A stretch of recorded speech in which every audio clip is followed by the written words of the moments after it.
खातिर सोना बाटे पर्वत पहाड़िया हो, काहे खातिर सोना बाटे पर्वत पहाड़िया हो, काहे खातिर झोपड़ी तोहार हो, काहे खातिर झोपड़ी तोहार हो।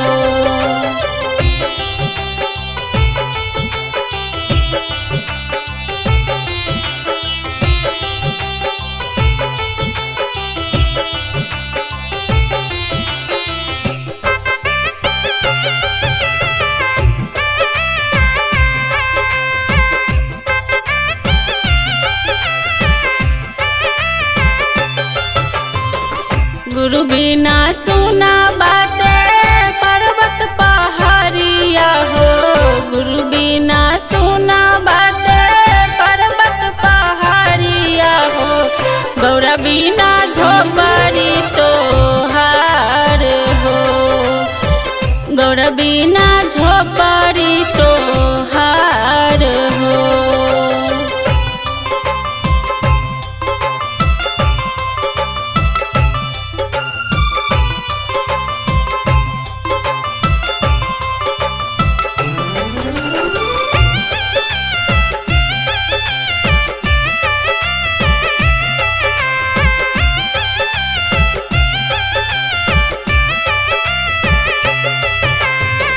काहे खातिर सोना बाटे गुरु के चरनिया हो, काहे खातिर सोना बाटे गुरु के चरनिया हो, काहे खातिर शिष्या तोहार हो, काहे खातिर शिष्या तोहार हो।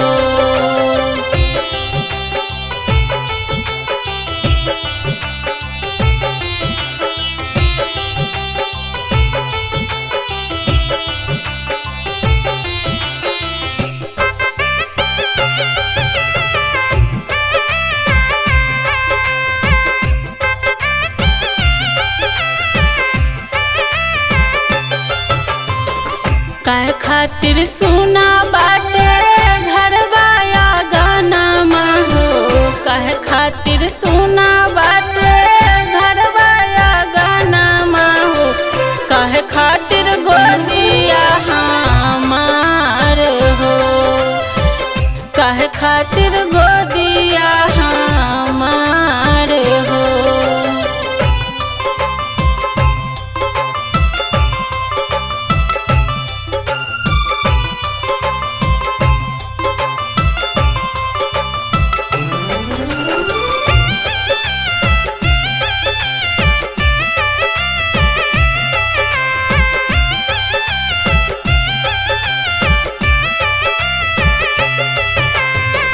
नंदी खातिर सोना बाटे घरवाया गाना हो, नंदी खातिर सोना बाटे घरवाया गाना हो, बालक बिना गोदिया हमार हो, बालक बिना गोदिया हमार हो।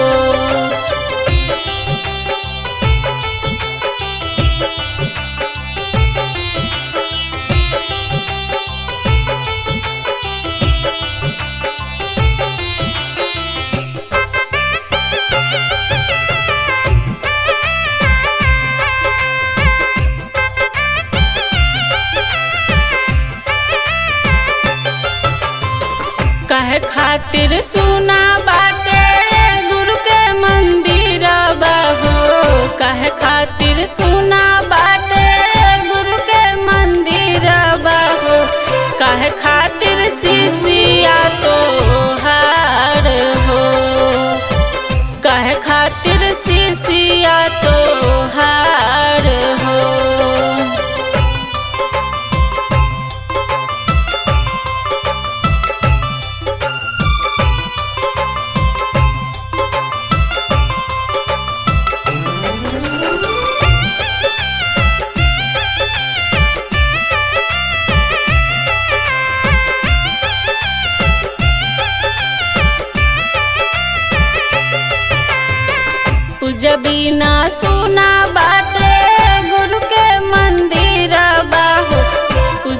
बिना सुना बाटे गुरु के मंदिर बाहो, ज्ञान बिना शिष्या तो हार हो, ज्ञान बिना